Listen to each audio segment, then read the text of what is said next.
શ્રાવણ માસમાં સોમવારે જ કેમ વ્રત રાખવામાં આવે છે? ચાલો જાણીએ.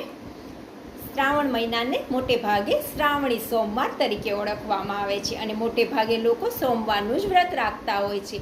પરંતુ વ્રત રાખવાની શરૂઆત તો ઘણા ટાઈમ પહેલાંથી શરૂ થઈ જતી હોય છે, જેને આપણે ચાતુર્માસ કહીએ છીએ. પણ મોટે ભાગે લોકો સોમવારથી વ્રત કરે છે. જે લોકો 16 સોમવારનું વ્રત કરતા હોય એ પણ શ્રાવણ મહિનાના સોમવારથી વ્રતની શરૂઆત કરે છે. આ મહિનામાં શંકર ભગવાનને દૂધ, જળ, બીલીપત્ર આ બધું અર્પણ કરવામાં આવે છે, બધું ચડાવવામાં આવે છે. શંકર મને ભગવાનની ને માતા પાર્વતીજીની પૂજા વિધિ કરવામાં આવે છે. અને કહેવાય છે કે જે લોકો 16 સોમવારનું વ્રત કરે છે તેમની બધી જ મનોકામના સિદ્ધ પૂર્ણ થાય છે. અને આ જ આશયથી લોકો 16 સોમવારનું વ્રત કરે છે. મારી ચેનલને જો તમે સબસ્ક્રાઈબ કરી હોય તો મેં આ ચેનલ ઉપર 16 સોમવારના વ્રતની વાર્તા પરનો વિડીયો પણ અપલોડ કરેલો છે, તો જરૂરથી સાંભળજો 16 સોમવારની વાર્તા.